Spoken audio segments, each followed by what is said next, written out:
Andito kami sa hardware ng asawa ko kasi bumili na kami ng kunting bakal para gagawin na ng pang-forma sa tatay ko kasi layout na kami sa gagawin naming kubo. Patayo kami ng bahay ay sa January 8. Nantay ko pa yung asawa ko kasi kinuha pa niya yung bakal na in-order ko dito sa may hardware. Dapat ipa-deliver namin kaya lang hindi sila mag-deliver, wala daw magdi-deliver kaya sa kulong-kulong na lang namin sakay. Tapos mag-open sila January pa. Siguro mga January to sila mag-open. Kaya ngayon, bumili na kami kasi yung tatay ko, naboboring siya sa bahay kaya kailangan na niyang may gagawin siya habang nakatambay. Dito na hardware pala ako bumili kasi sa kabilang hardware ay mahal. Yung 10mm nila ay 135 pero dito ay 125 lang. Kaya dito ako bumili.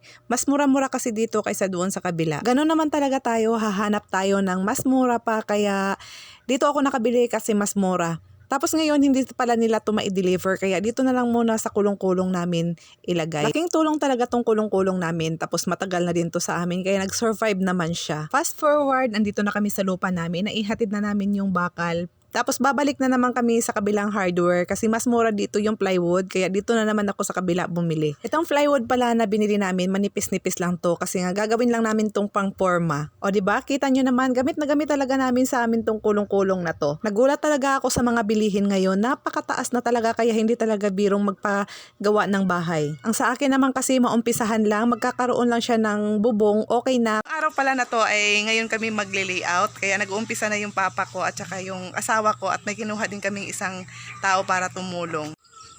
Yung dito na side pala, ito yung lupa ng kuya ko. Ayan, sabay-sabay lang din pala kaming magli-layout pero ngayong araw ay unahin muna namin yung sa amin. Ito yung lupa ko. Tapos dyan ang hinukay muna ng asawa ko kasi tanggalin muna yung puno ng ipil-ipil para maayos pagka layout.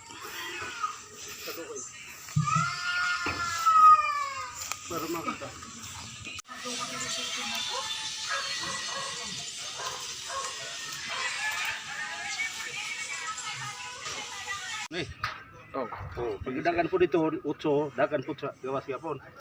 Limpia gyud. Oo, so konti.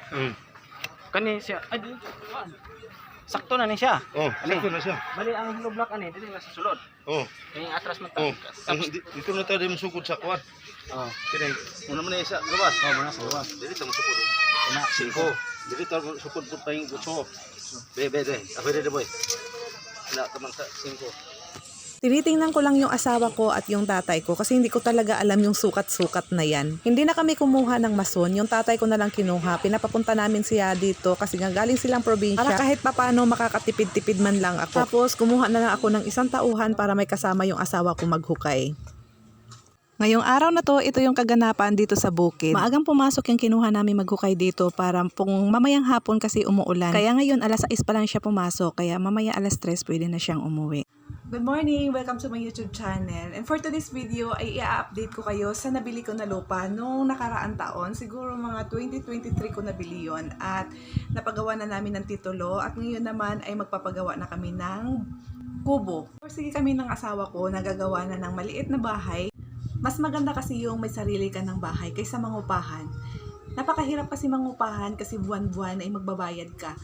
Maliit lang naman na bahay yung gagawin namin kasi yung lupa ko pala na nabili ay 50 square meter lang kaya ang sukat lang din na gagawin naming bahay ay 16 by 14. Ngayon na ako makapag-upload sa YouTube channel ko kasi nga tinatamad talaga ako dito mag-a-upload. Pero may FB page ako, paki-follow naman ako sa FB page, Mama Inday.